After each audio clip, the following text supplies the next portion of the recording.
Welcome to an evening that revels in strange similarities, similar strangenesses, as poet Aaron Moray would say.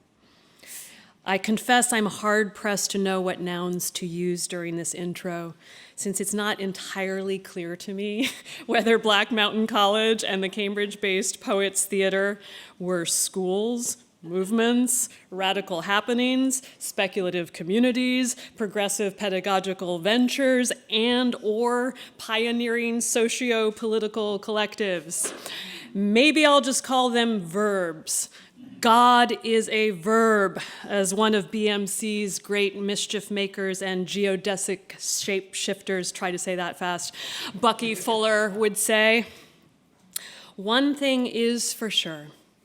Tonight, one that for the record, in this republic of ours, it's important to acknowledge for the recording, happens to coincide with the same day that the House Judiciary Committee met to review possible articles of impeachment of our president.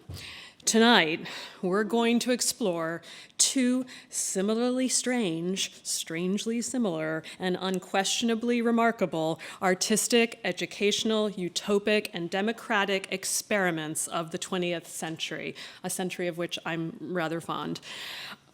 These two, I will name the two things we're going to be looking at. Black Mountain College, circa maybe 1933 to 1956, whose central animating figures included Charles Olson, Denise Levertov, Robert Creeley, John Cage, Robert Duncan, Merce Cunningham, John Wieners, and Joseph and Annie Albers, and included visits from and/or connections with everyone from Albert Einstein to Amiri Baraka.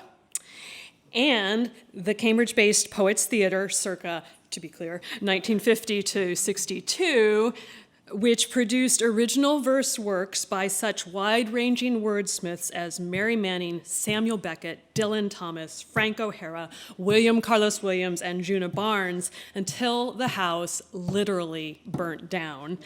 And we're going to conduct this exploration with two people who in many ways embody the very kind of dynamic nexus and inquisitive care that was found there.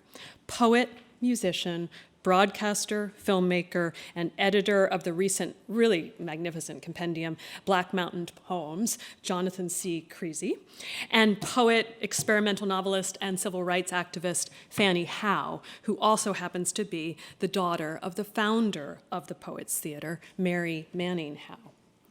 Before we get going, I did want to say that this event emerged through some of the same forces that drove Black Mountain and the Poets Theatre.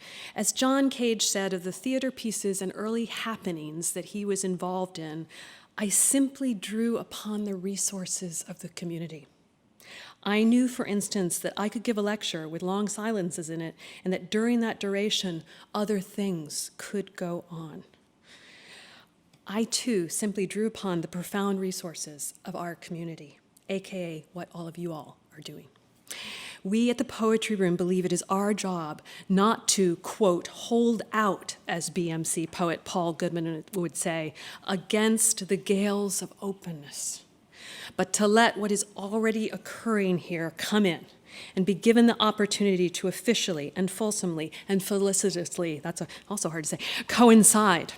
When Jonathan introduced himself to us last spring during his research visit to the Poets Theatre archives, which are housed here at Houghton Library, we at the Poetry Room were just coming off the heels of a series of conversations we'd recorded between another UK-based researcher, Peter Howarth, and the poets Susan and Fanny Howe about their mother, Mary Manning, as well as our involvement in the ICA's majestic Black Mountain exhibit and a recent multi-phase Poetry Room digitization initiative focused on preserving our Poetry Room, Poets Theatre recordings of productions by everyone from Archibald MacLeish to John Ashbery, and a cataloging project, we are very busy, driven by so many of you, this cataloging project, devoted to the things you wanted to listen to, which were our early recordings of Robert Creeley and John Wieners just after their return from Black Mountain. And I could honestly go on and on, but I'm not gonna. Basically, this is just to say Jonathan came in the middle of a great motion and co-motion, and his remarkable insights and incisive questions helped to galvanize and animate all the architectures, as Robert Duncan would say, that we have the privilege to live among. And I'm thrilled to welcome him and Fanny and all of you here this evening for this continued collective exploration. So let's get this going. Please welcome Jonathan and Fanny.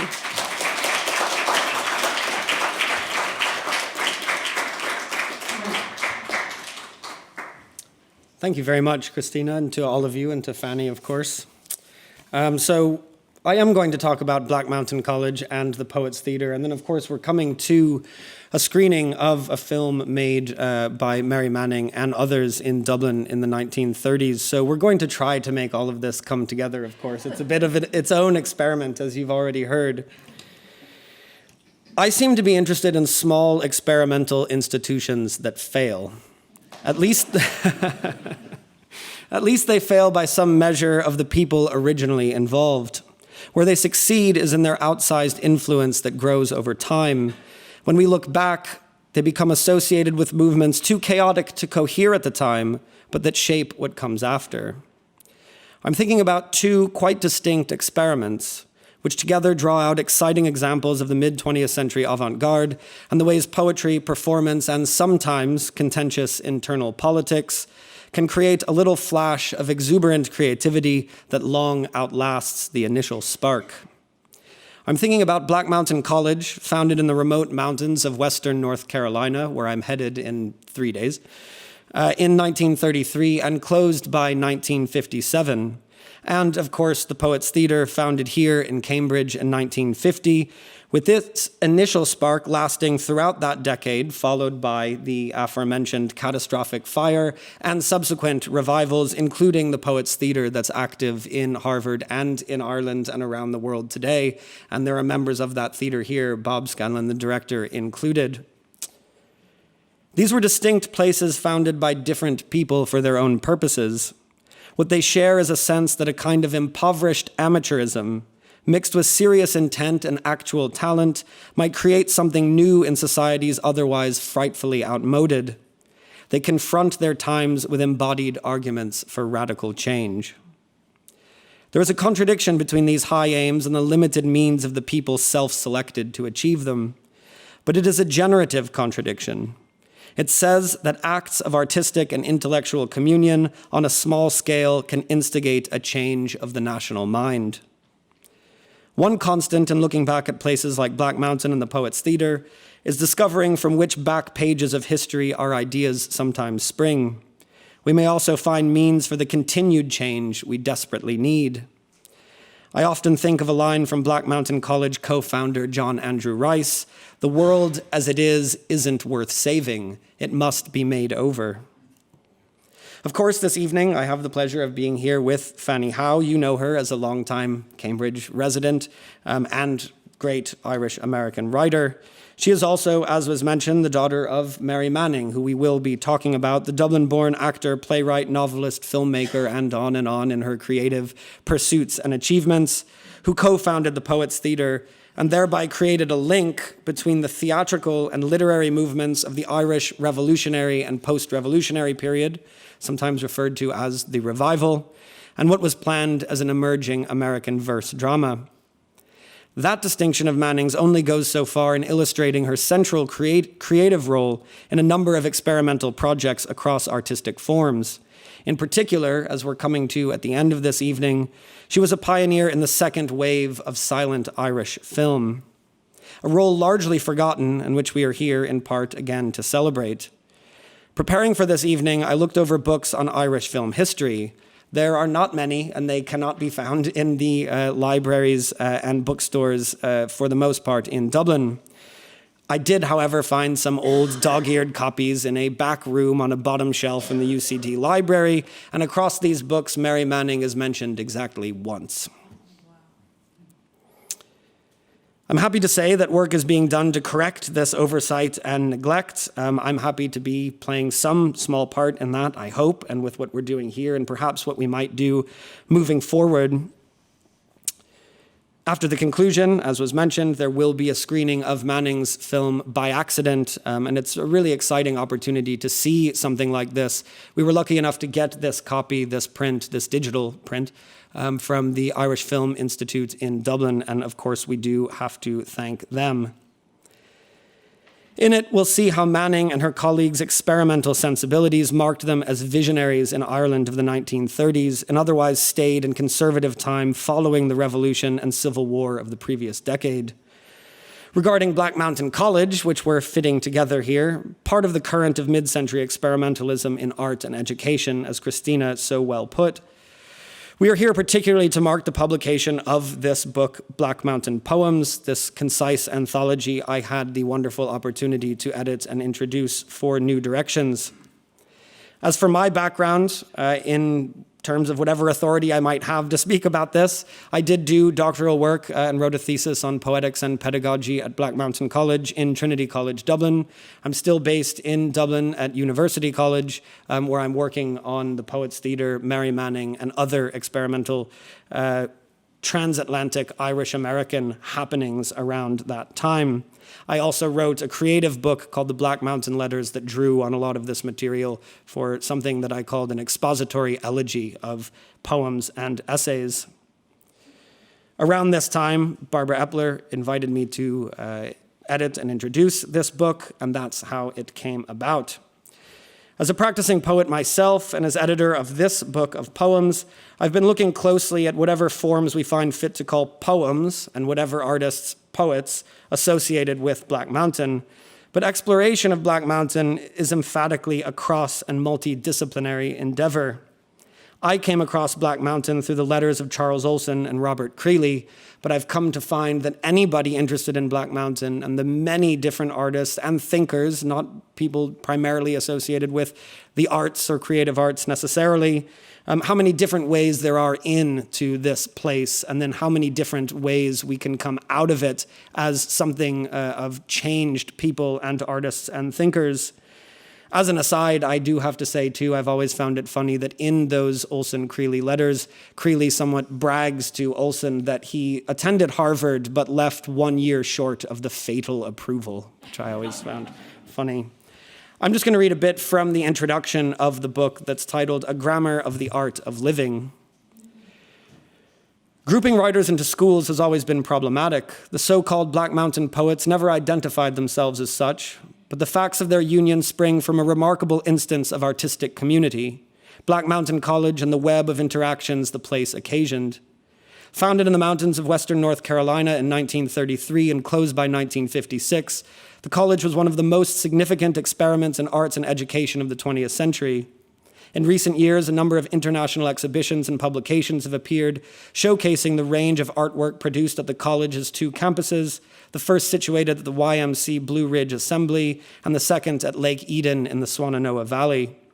The list of famous names associated with Black Mountain is as impressive as it is unlikely, given that the college never housed more than 100 students and faculty at a time, often far fewer.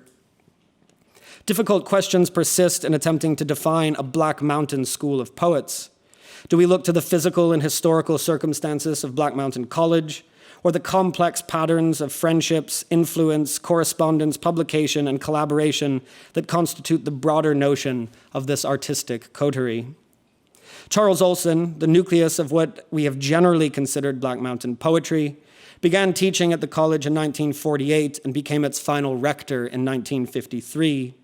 In 1954, he brought Robert Creasy, Olson's figure of outward, to Black Mountain. By that time, there were fewer than 20 students in residence.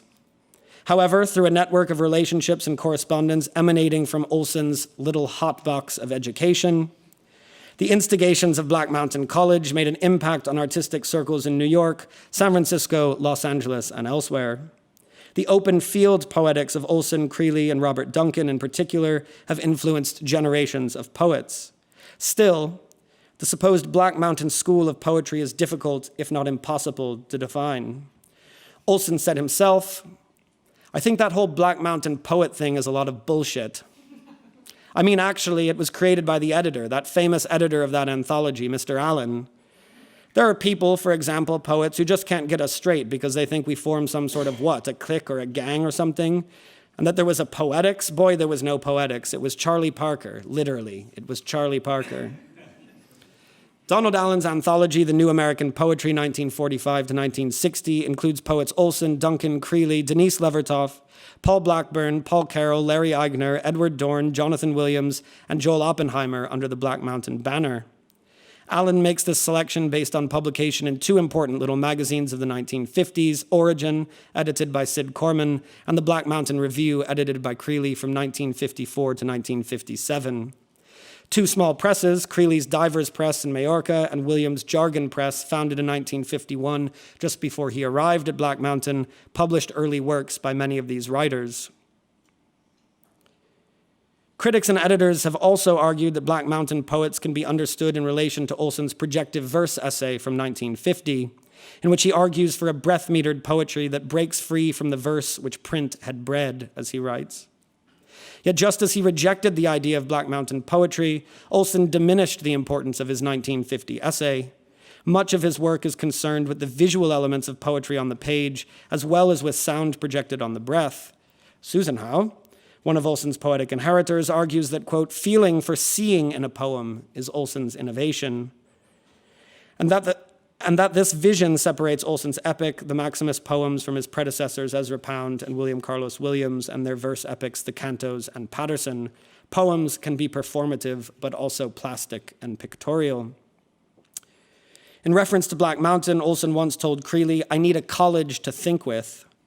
The intense artistic community shaped Olson's work and marked him as a distinctly pedagogical poet. Creasy once remarked that his voluminous correspondence with Olson leading up to their first meeting at Black Mountain was, quote, of such energy and calculation that it constituted a practical college of stimulus and information. The profound creative and personal relationships between Olson and Creasy, both teachers at the college, is one window into poetry and poetics associated with Black Mountain, yet the story goes much deeper. As Olson says, it was Charlie Parker.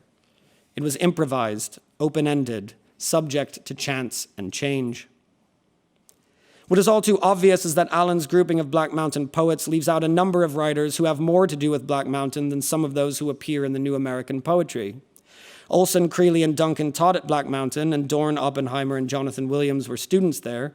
Levertov and Blackburn never set foot in Black Mountain, while students like John Wieners and poet teachers like Mary Caroline Richards and Hilda Morley are left out of Allen's book and many other important anthologies of U.S. poetry.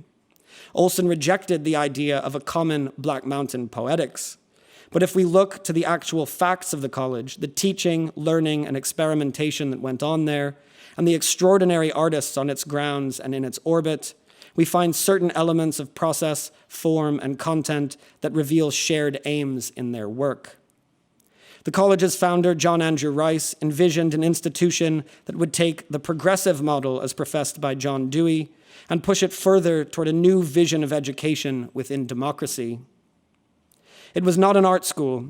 Rather, in line with Dewey's thinking, the college's goal was to provide a well-rounded curriculum that placed arts at its center. Rice is quoted in a 1936 article on Black Mountain published by Harper's Monthly.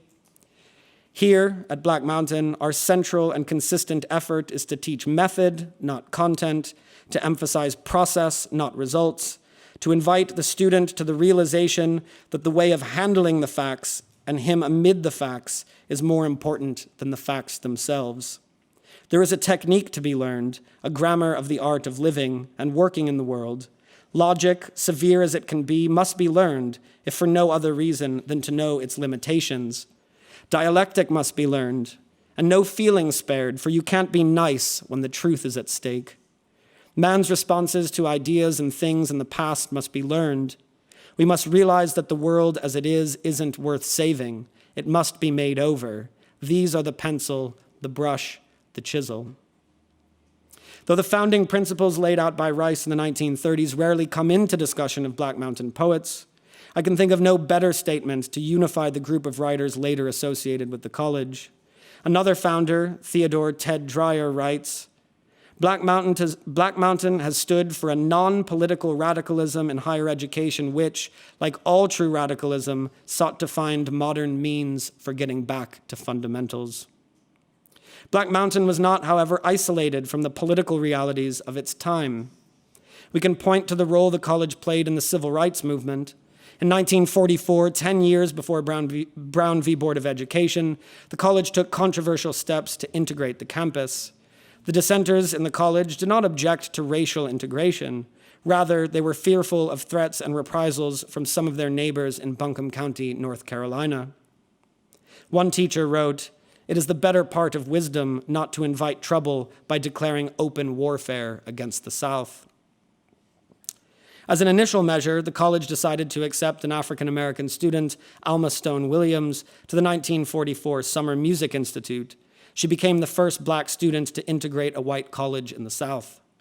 In a memoir found in the Western Regional Branch of the State Archives in North Carolina, Williams writes, "Black Mountain could manage to integrate persons of diverse races, classes, nationalities, and physical conditions in its community. But in Georgia, the state in which I was born, I was seen as one-dimensional, black. The year was 1944. Though it wasn't easy for it to do so, Black Mountain College was ready for me. The rest of the white South, not yet."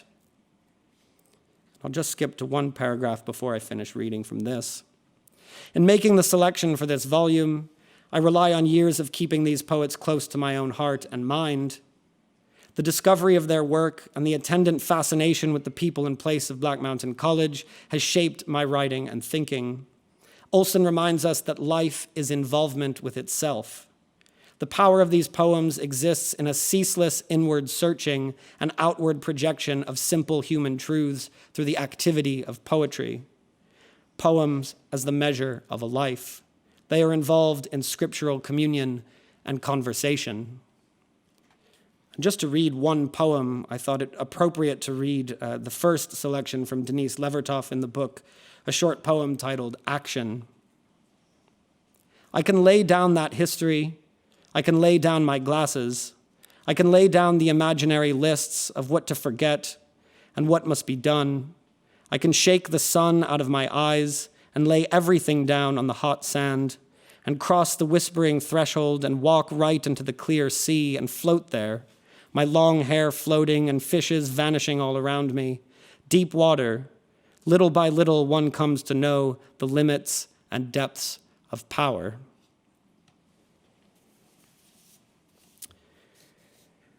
In making the connection to the Poets' Theater, of course, it was a connection in my own life, having met Susan and Fanny Howe and Christina in the process of researching and writing on Black Mountain College, and then coming through Susan and Fanny to a knowledge of their mother and what she had done, while I myself was living in Dublin, deeply immersed in, I worked in the James Joyce Center for 8 years while I was studying, deep involvement with reading and writing about Joyce and Beckett and all of these figures. And to know that Mary Manning, this significant artist, was relegated to a kind of footnote or minor presence in the biographies of these, larger male figures was something that seemed clearly that clearly needed to be corrected.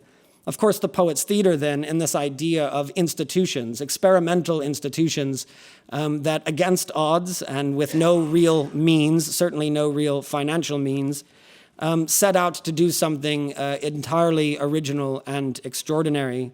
And the Poets' Theater and Black Mountain in this way are connected in my mind, and they've connected my thinking, research, and writing over this time. And it's been an absolute pleasure to make acquaintance with all of the people in and around Harvard who are involved in keeping the idea of the Poets' Theater alive.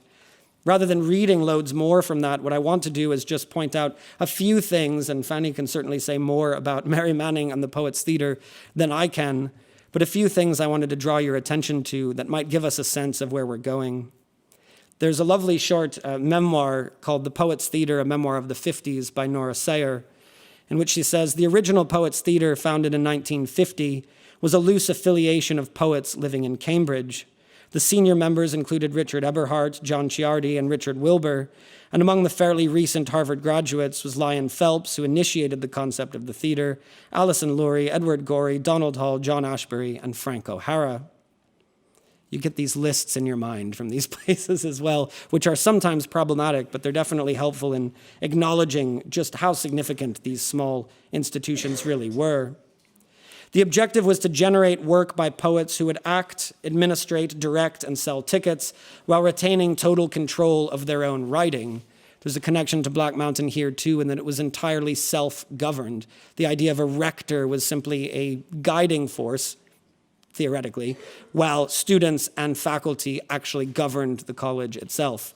It obviously went broke and closed, so there's David Silver, who does work on Black Mountain College, he works on the farm. There was a farm in this intentional community aspect of it, and he likes to say that it starved, it didn't close. In the Poets Theatre, there would be workshops where playwrights could refine unfinished scenes, and the goal was the emergence of an American verse theatre. It's a lofty goal. But it was acknowledged that none of its members could agree on an exact definition of the new sensibility that they sought to forge. Wilbur said that the Poets' Theatre was like the Communist Party.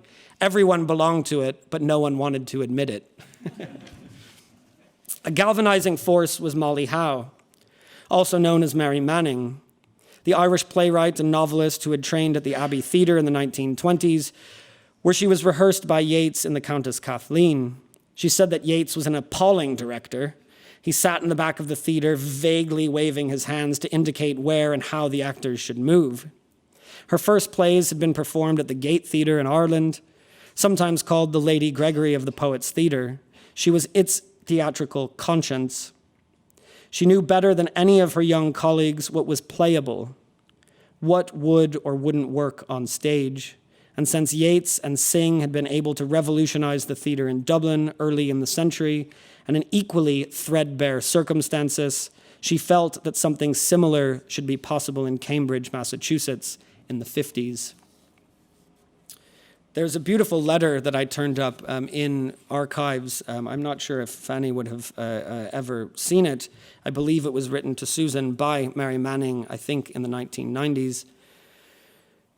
Well, when she was in Cambridge, so we could figure out when it was. She writes, "I'm sitting by the window looking out on a gray river, a somber sky, very still expectant trees. Disconsolate seagulls occasionally swoop by in their flying V sign with a leader, Canada geese on their way to nowhere. What has it all meant? Where? Life is a bundle of questions, no answers vouchsafed. I don't believe in God, but who designed a peacock's tail? Or even this flower I'm holding in my hand? I'd like to be there when we get the answer. I remember the sad, silly, sometimes beautiful Irish past. The Gate Theatre inspired madness. I was 22 when the famous editor of the Irish Times gave me the chance at some drama criticism. It was successful. The Gate Theatre leaders, MacLeamore and Edwards, decided it was better to have me on their side. I had already handed in a play, Youth's the Season, to them. Sam Beckett had been a constant visitor when I was writing. He suggested Ego Smith, the bartender, who never spoke. Hilton Edwards and Longford actually said, "Get her, stronger with than against."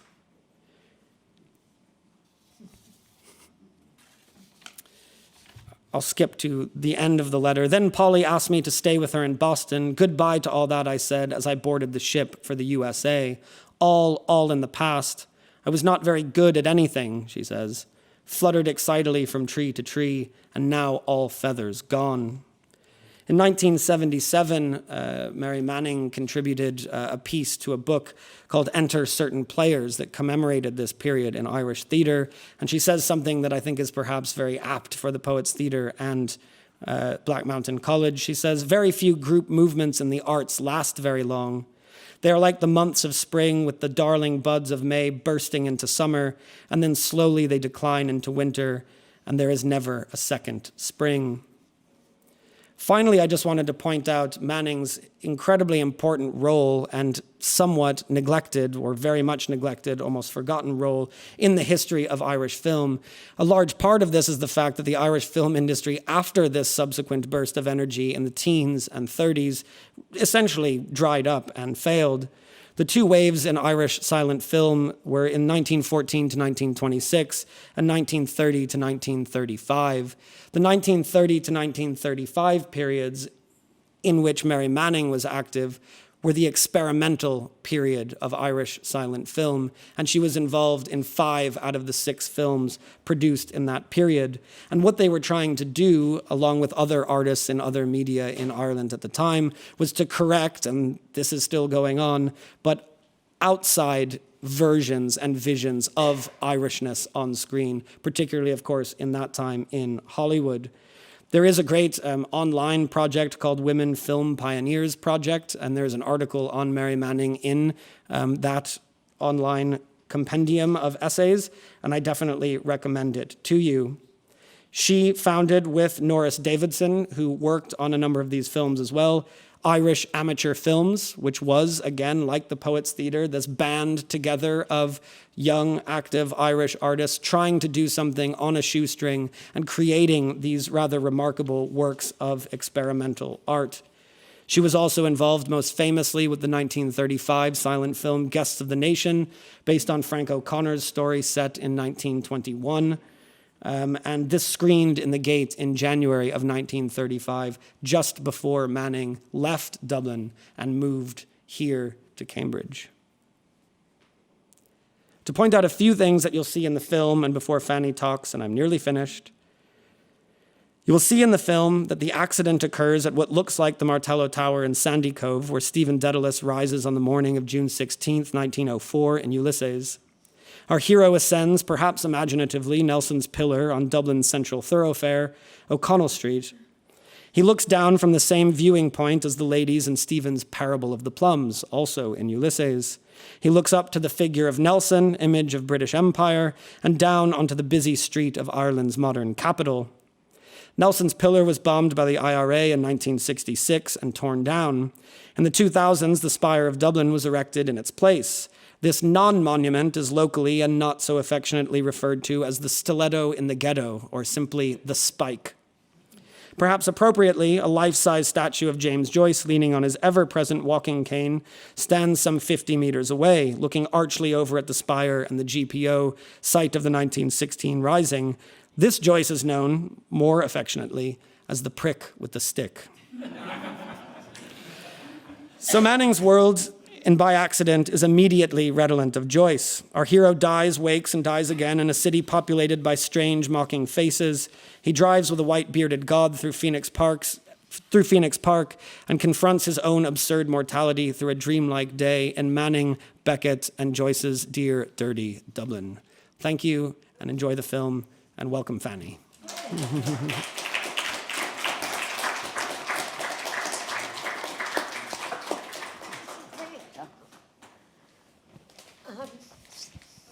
I will stand up. That was wonderful. I have hardly anything to say after there, but what struck me at first was the way you began talking about failure. And that's, to me, one of the unexplored subjects in the world, because most of us are failures. And nobody talks about it.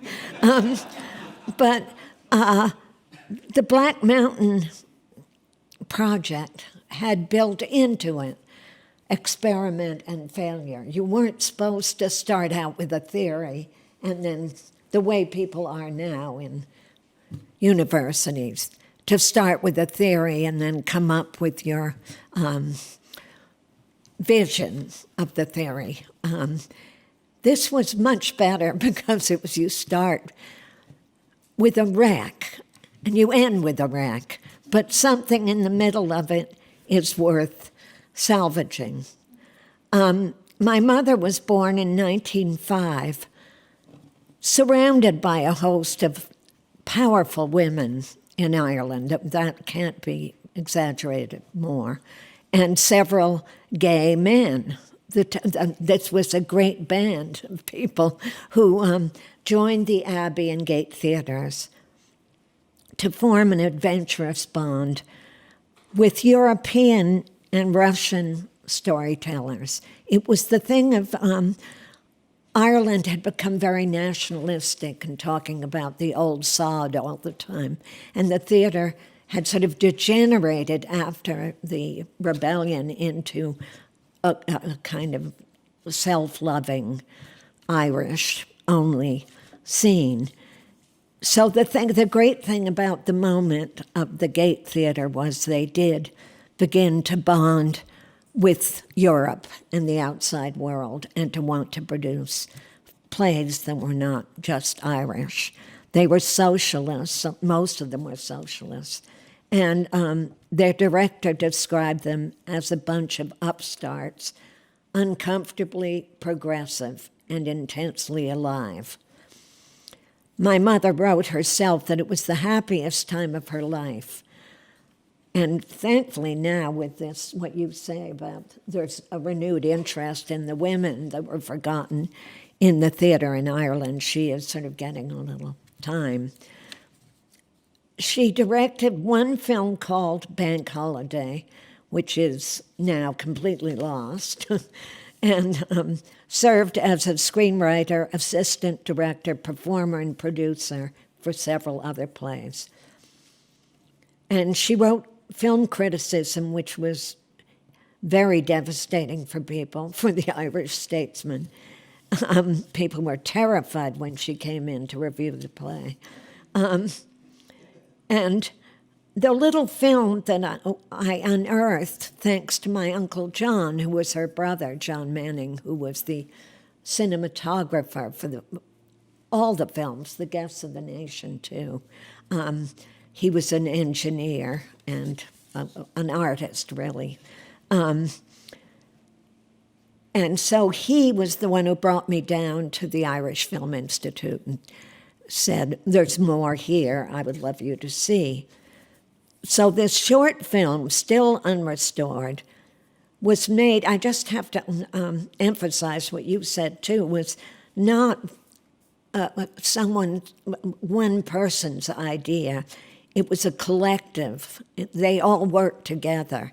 And in this sense, it was like the Black Mountain. There was no sort of huge ego dominating the work that was done there because it was so experimental and full of failure.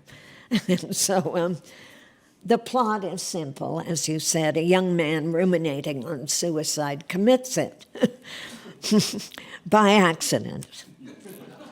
So in other words, it's a comedy. And don't expect anything but fizzles and cracks and lightning coming out of the screen. So now I hope our wonderful technicians of the sacred can do it.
Yeah? It's been hard to get off that sofa. I know.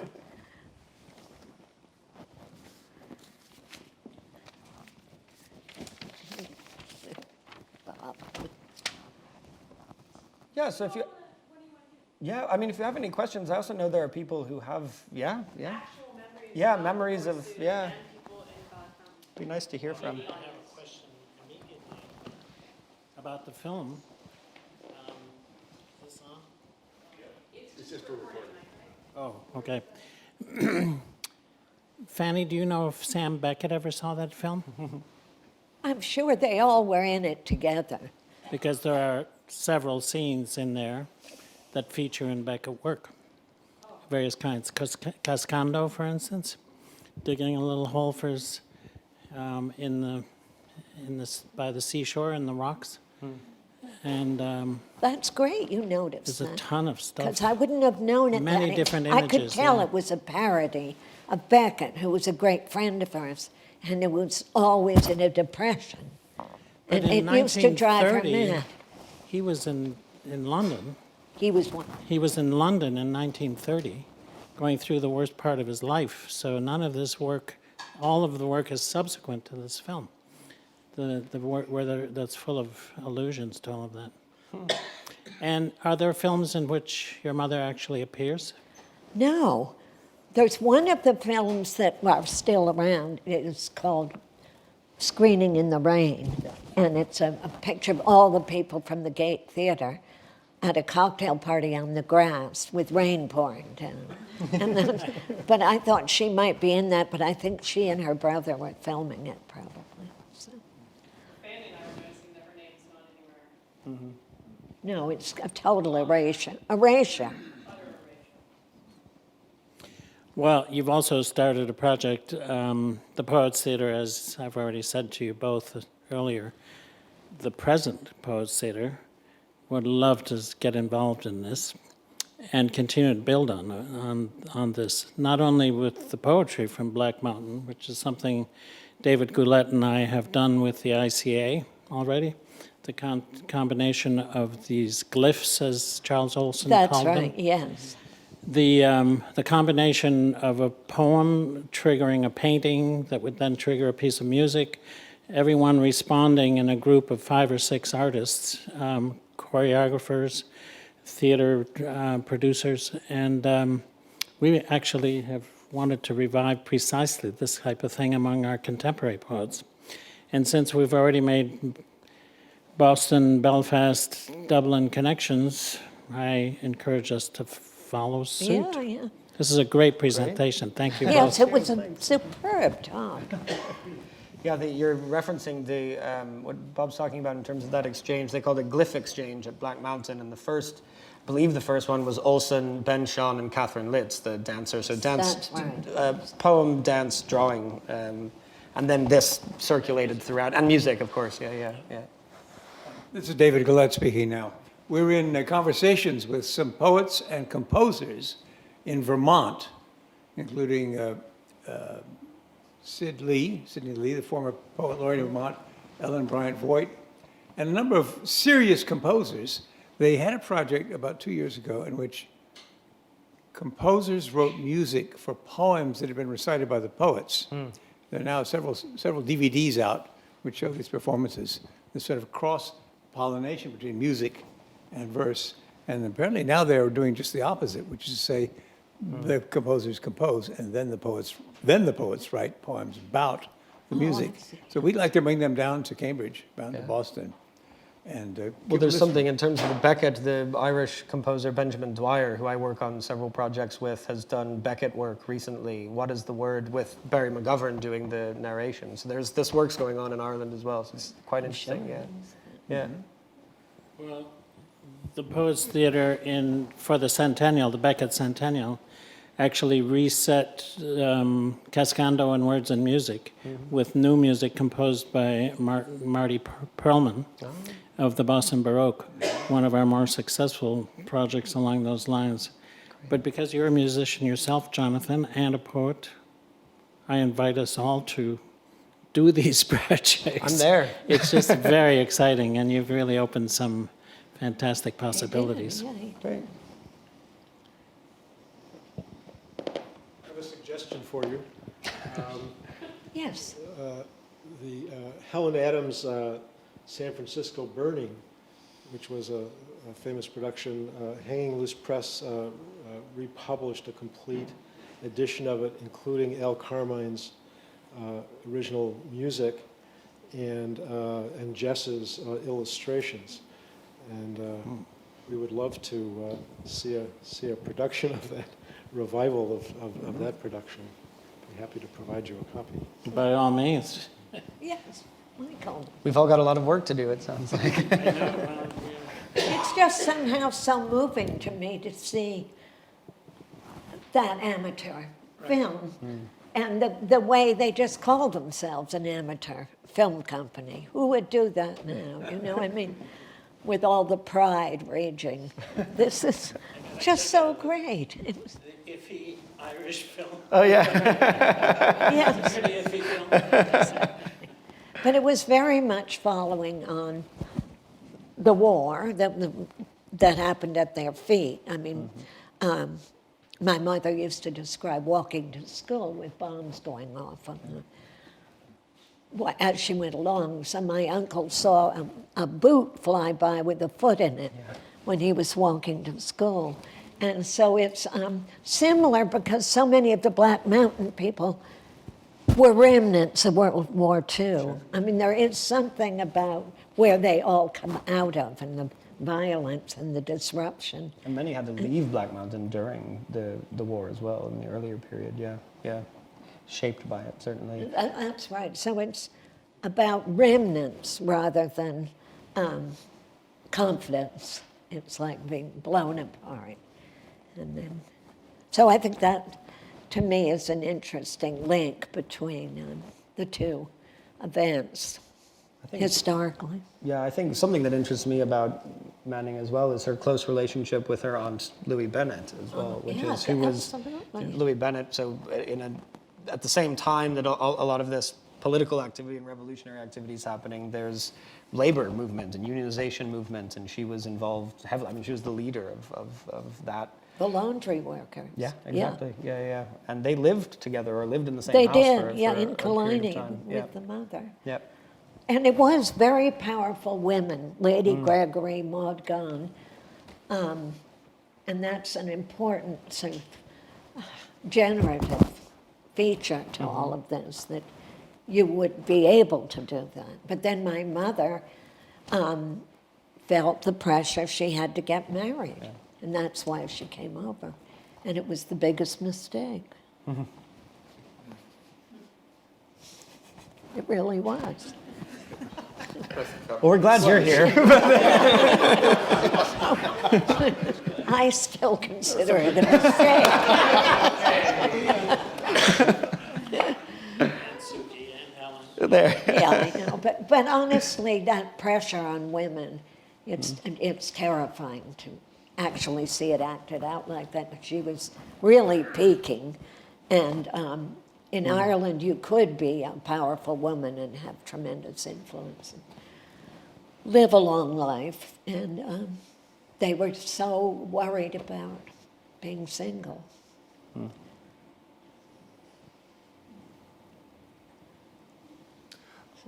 Jonathan, you say that there's 5 other films that, or 6 other films? She was involved. There is at least what I know exists. There were 6 silent films during that time, kind of culminating in Guests of the Nation, which is 1935, just at the end there, and that she was involved in 5 of 6 of them in these various roles. Again, it's that strange thing about film, of course, that the director becomes the person whose name is solely associated with a piece of work that's thoroughly collaborative, where these things who's, and the nominal director of this film went on to decades of work in the national broadcaster and things, so it's a...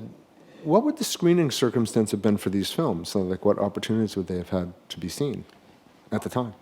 I mean, I wish I knew a bit more about that to be specific. I mean, I do know that Guests of the Nation was screened first in the Gate, so they were using theater spaces. Something I'd forgotten to mention as well with that entire lineage from the earlier period.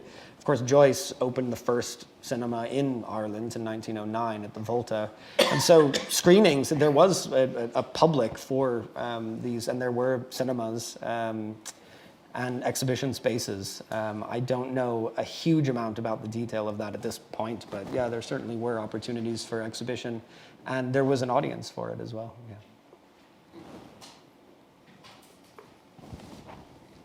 Joyce tried to get rich by doing that. He Oh, found. did he? Yeah. Well, my sister and I are going to be part of a showing in New York next week at a place called the Light Industry in Brooklyn, and they're showing 3 of the films there: The Guests of the Nation and the Screening in the Rain, and this one. Which is, if you want to find them, you can request from the IFI. They're not impossible to find. They'll send you lower grade sort of digital copies that are watermarked and things, but you can watch the films, yeah. Guests of the Nation might even just be available online. Oh, I think it somewhere. is by now, probably. Yeah. Put you in this wonderful position of talking about your sister, but it does occur to me suddenly, she did perform in the Poets Theater, and she also had sort of affinities to some of the Black Mountain poets. So I wonder if she might be an interesting person to help us ponder the relationship between these two, whatever the noun we've established is. Well, she'll probably do a bit of that in New York. Do you think? Yeah.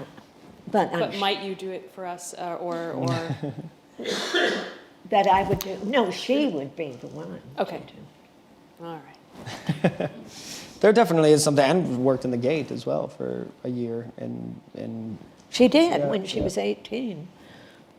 so the connections are certainly there. Yeah, Throughout the whole definitely. family. It didn't end with your mother. No, certainly. It no, was I both go of you, over yeah. all the time. Yeah, so. yeah. Did you say your Uncle John was the cinematographer on all of these? He was. You'll see Guests of the Nation. I wish I had known this when I spent time with him in the 80s. I would have asked him all about this. Yeah, no. Does he have papers?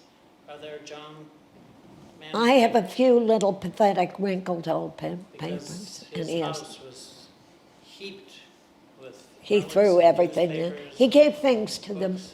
library, to the National Gallery. I mean, the National Library. There are papers in the National Library. I Yes, haven't exactly. looked deeply, but No, he there's- did do that. Because he was a significant engineer in electrifying Ireland, in rural did, Ireland. yeah. That was a huge project, so he's quite well known in that side of things. Yeah, yeah, He's like a character out of Dickens yeah. when I met him. Except he was good looking. Is there That's true. Yeah. So, again, I'm just trying to understand these communities, sort of, some of the poets coming back from Black Mountain to kind of the Boston area or the Gloucester area, and the Poets Theater happening around that time. Would there have been any actual, are we just simply being conceptual? Is there just we're just saying there's a conceptual relationship between the two? Or was there a factual, physical, were there conversations between any of these people that you've Yeah, well, they always talked. Black Mountain's closing and ending was something of a. No, absolutely. You're absolutely right, though, and it's good to draw those things out because Black Mountain closed, against its will in some ways, but it was just dying. They were selling off that second campus they had bought, which a lot of people see as the big mistake, that they should have stayed a bit more light on their feet, a little more mobile. And they had bought that land, were always in financial disaster. By that end period, there were about 20 students, and they were selling off bits of the land and moving further up the mountain. And just you can still go to this, it's a Christian summer camp now, but it's still very much intact, and they've kept an interest in the actual place, so it's very well maintained. But you can see how they were just sort of, being moved up this mountain in this, sort of extraordinary circumstances. And then we're finally just forced to accept that it would close, but Olson always thought that there would be what he called a continuing limbs, or this, this thing. And that's exactly what there was with Black Mountain even before it closed, was the fact that there were never very many people there. But what those people did was go to, and people weren't usually there for that long either. it depends, but sometimes the people you see associated with Black Mountain were there for a month. Some were there for 10 years. It really depends.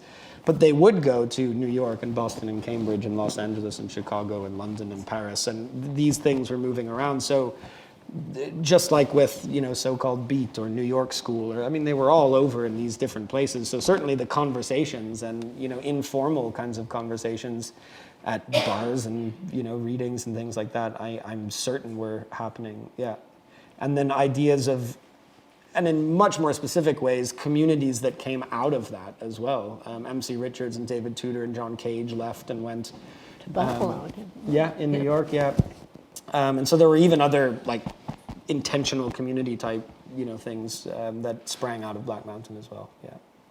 Well, John Dewey was like the umbrella figure for all of them. Yeah. He opened up as an American philosopher. Yep. Everybody sort of knew about his thought. And Rice, who started Black Mountain, was a friend of Dewey's. It was quite important to him. That's right. But of course, so there's another strand to draw out that I find interesting in the connection, which I probably should have mentioned. But I was always fascinated by the fact that Black Mountain was this supposedly, and in many ways, because it's coming out of Dewey, this typically American experiment that's progressive education of the early 20th century, and also looking back to those Brook Farm and intentional communities of the 19th century. But this coincidence that in 1932, the Bauhaus in Germany was closed by the Nazis, and in 1933, Albers and others showed up at Black Mountain and in other places. You get this coming together of this very new American experiment rooted in this American philosophy, and you get this very, even though the Bauhaus was quite short-lived itself, it was quite solidified in its approach. And what Albers did was, in placing the arts at the center of a broad curriculum, as that generalized statement is, basically what that meant is no matter what you wanted to study at Black Mountain, you were going to take Albers' drawing class before you did anything else. And the Poets Theatre, it's not to sort of belabor that connection, but it's the same sort of thing where the idea of an American verse theater that coincidentally, this playwright and actor from the Gate and the Abbey in Ireland is there and is able to shape some of what happens. I find that quite interesting, yeah. Well, that you see in The Dead by Joyce, Yeah. the drawing room Yeah. events when people sang, and then that was common in Dublin in Yeah. the Edwardian and Victorian period that my mother would have grown up with. And so they did that here, the Poets Theatre. People would rehearse in people's living rooms or try out a play. Didn't the Clancy brothers live in her basement or something? Yes, they did. My boyfriend. There's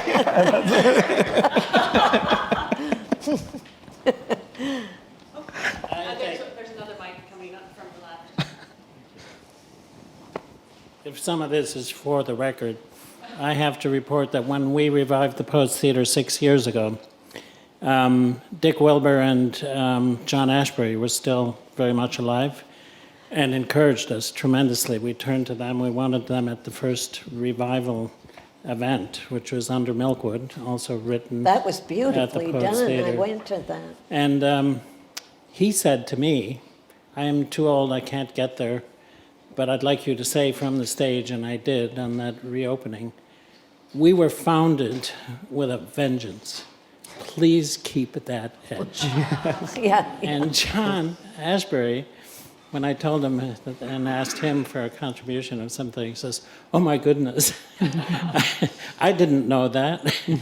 But he said, but I never, I have a play somewhere in my drawer which we performed at the Poets Theatre. And I asked him to dig it out, and he says, oh no, if I find it, I'll burn it. I was in that play. Yeah. You were, that's right. I was, yeah. I was a sailor. You were in Under Milton? No, John Ashbery Ashbery's one. play. His play? Yeah, when he was about 14. The Poets Theatre, of course, has had 3 avatars, and I was around as a senior Harvard English major in 1962, that fatal year, and I acted in a Poets Theatre production, which was a staging of certain scenes from Jules Pfeiffer's cartoons from the Village That's Voice. right. And I Dance to Spring. That's right, yes, right. Also, it's worth reporting that Irish literature played a huge part in our lives as English majors in the early 60s. Yeats was on everyone's mind, and I wrote my thesis on Joyce.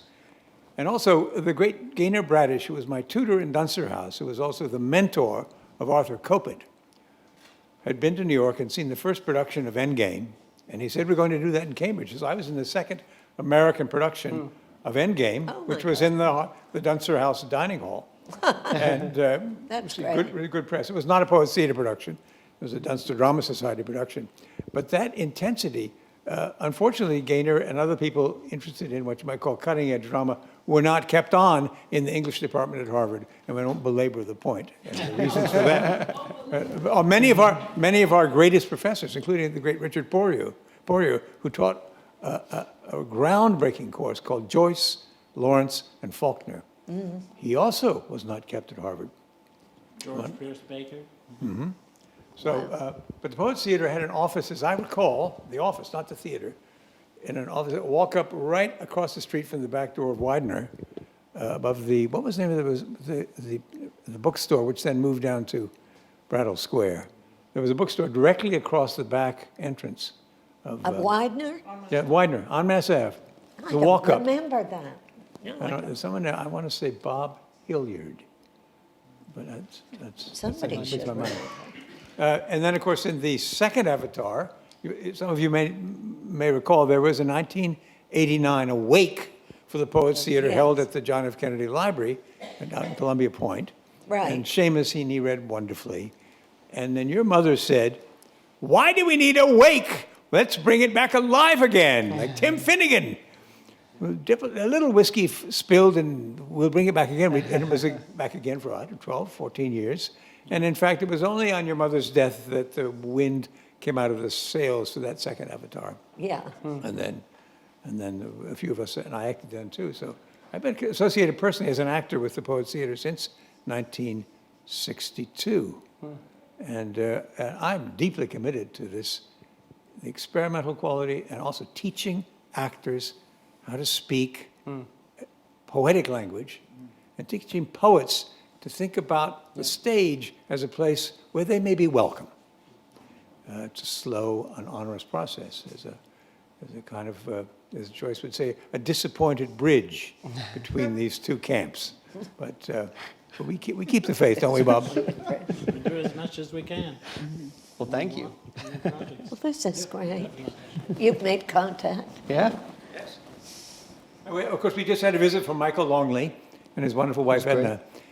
The water that separates Ireland from Boston, it's not very wide. True. Easy. I was there yesterday, I can tell you. We don't even have to fly. We'll just all do Greta Thunberg's and come across Isn't in Boston sailboats. called the next parish? Yeah, exactly. Yeah. Next Paris? Parish. Paris, yes, right. Yes. Fanny, can you talk a little bit about growing up in the Poets Theatre and or your first encounter maybe with some of these poets leaving Black Mountain, like Robert Creeley or somebody like that?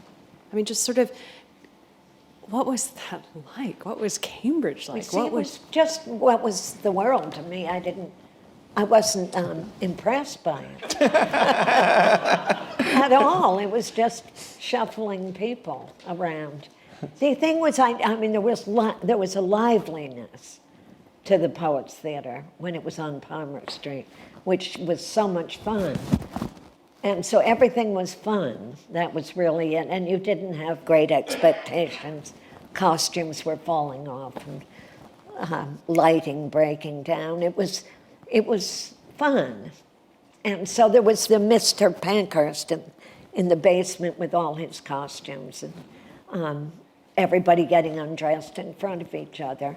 And then in blizzards like now, naked people would be running up the stairs and down again because they brought the wrong costume. So it was hilarity, really. Yeah. That's the word for it. So that was the great part. But I suppose, Creeley came in much later. But John Wieners was there. And there were some it was definitely a very gay scene, which my mother loved, and so it was extravagant. There was Bunny Lang in the middle of it all. Ted Gorey, gloomy, walking around, but they were just personages. I might as well have been on a village street with. The only thing I must say was when Brendan Behan came in, and then when Dylan Thomas arrived and sat in the living room, I did have a feeling something was happening. He was drunk. Yeah, well, What year was that? 50? it would have been 52 or 53. Yeah. I think 3, yeah. So there was a lot of drinking. The first reading of Under Milk Wood was a Poets Theatre Yeah. production. That's right. Yeah. Heartbreak. And you did a beautiful reading of it. For years, we used to do it every year. You at the should beginning of the continue to season, do yeah. that. It Joe was at Everingham, Sanders yeah. Theater. It was gorgeous. Well, yes, thank you.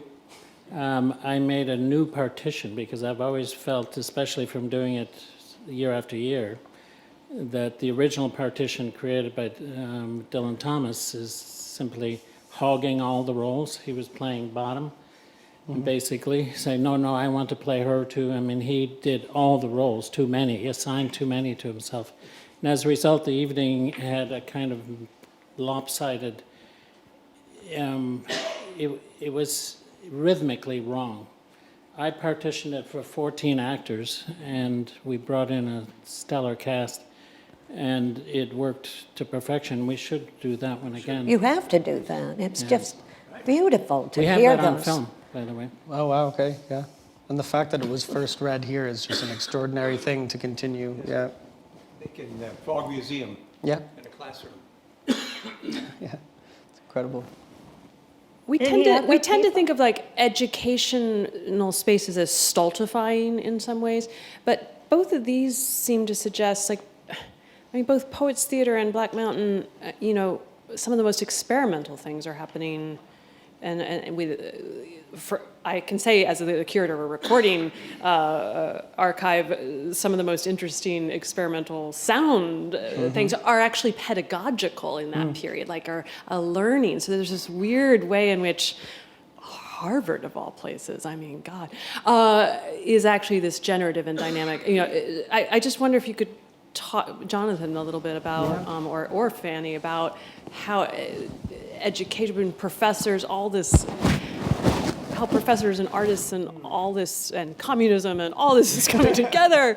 I always think it was quite odd that I was in Trinity College studying all of this Black Mountain stuff as well, because, yeah, again, 500-year-old university that's not very light on its feet and not very likely to change quickly, but everybody there was very interested in it. I remember doing some talk or other, and one of the professors in the English department came up and said how interested he was and how could we make this more. I said, well, you know, they weren't really getting paid as well. So that put him off a little bit, but yeah. I mean, and that's the thing, you because of what you're describing, you clearly have to be willing to make sacrifices to do that as well. People went to a place like Black Mountain and sacrificed, I mean, certainly financial stability and security, and it was a chaotic place to be and to live, and just living in that in between or on that edge that Fanny was describing is uncomfortable, whereas we often come to universities or think that a university can provide some sort of structure and comfort around our internal intellectual lives that might not be good for those internal intellectual lives.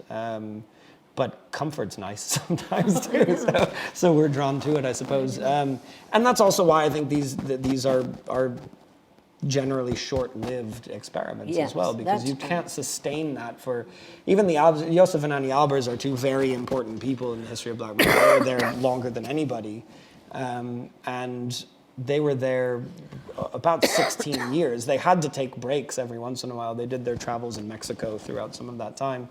But an extraordinary thing to be able to keep a life together in a place like that for that long, and that's just 16 years. So I do think that we need to think about ways that aspects and experiments and instigations of places like Black Mountain can be brought into our more regularized and normal educational environments, for sure.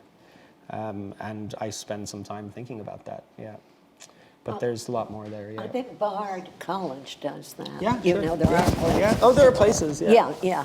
You know, I think there was also a sort of generative influence of Black Mountain in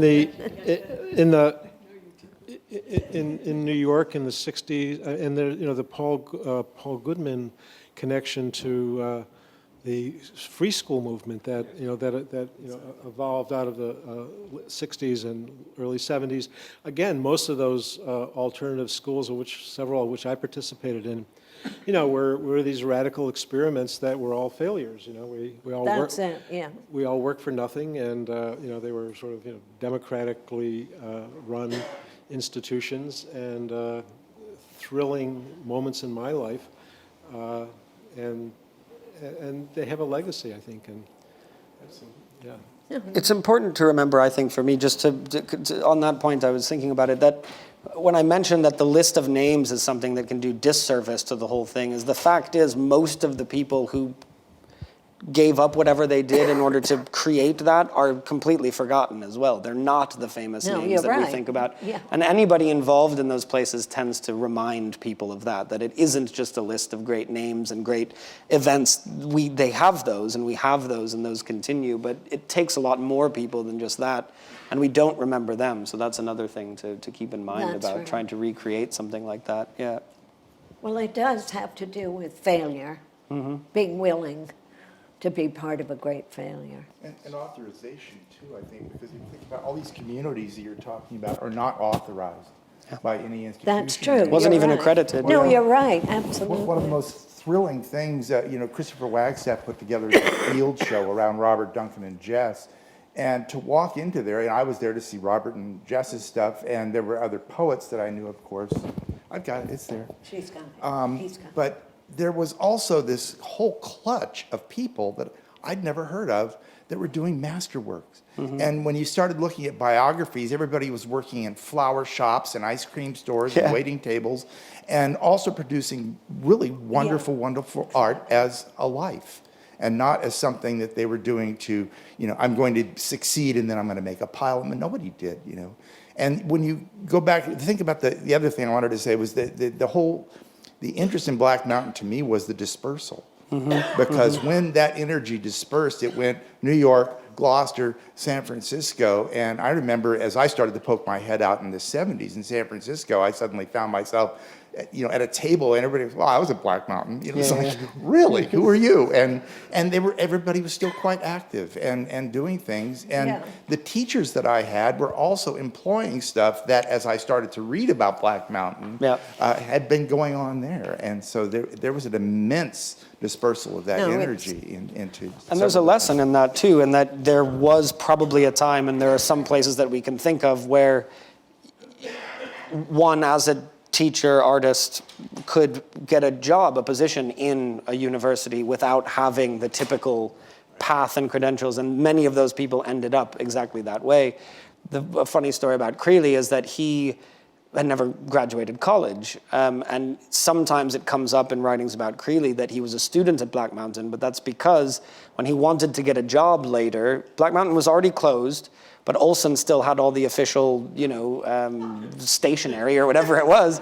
And he said, well, and Creasy's trying to get a job. He was teaching secondary school, I think, at the time, not even a university job. But he writes to Olson, and Olson says, well, let's just assume that you could pass the classes you taught. And, and went through this sort of thing and gave him, a diploma from Black Mountain College, which he had, but he taught there. He arrived at 24 and taught there, and then went into, became professor of poetry and this sort of thing. So those paths are not apparently open to most anymore. So it would be probably a good thing to look at different ways that people can come to positions in universities like that. Just talk to your Lyft or Uber driver to find out what they're really doing with their lives. Levertov,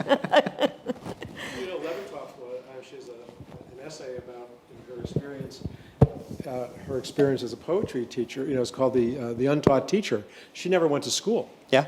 She was homeschooled by her mother and listened to BBC broadcasts. Really, yeah. And I That'll think do she it. went to nursing school for like 2 years during the war, but that was her entire schooling experience. And so she just sort of figured it out when she started teaching poetry workshops and ended up teaching in universities at MIT, Brandeis, Tufts. I know, really. Yeah. I might add that coming up on the 15th of December, our next Poets Theater show is going to be 5 of the best got one in spoken his word hand. poets from Dorchester and Roxbury. They were going to be in the afternoon of Sunday the 15th at 2 o'clock at what's called the Community Church in Boston in Copley Square. It's a walk-up. It's an old relic from the 1960s. It's a walk-up space. Good music, good vibes. It's multiracial. And these, mostly younger people, are creating post-hip-hop spoken word poetry of a very high caliber. And we are in awe of them, and they have become sort of friends of ours. They've all followed their own path, but there's some wonderful, wonderful things going on in what you might call urban poetry. Oh, and yeah, the Poets Theater absolutely. is now hitching our wagon to that star. Great. You too. I wonder if we might end this conversation with a little bit of your mom, and I have so many questions, of course, which I won't ask, but I wonder about whether the Poets Theater helped redeem some of her sense of that having been a mistake to come here. And also, if you don't want to answer that question, I am so curious how she felt about you and Susan becoming poets. Well, she died before anything much happened. And then, but yeah, she brought Ireland with her. That's how she survived here. She didn't like being here, but she brought it to the Poets Theater. She mostly Irish actors and Irish plays in the beginning. The Clancy brothers. She survived by bringing it with her. That's good. And the minute my father died, she was on the plane home again. So. All right. There we are. Class dismissed.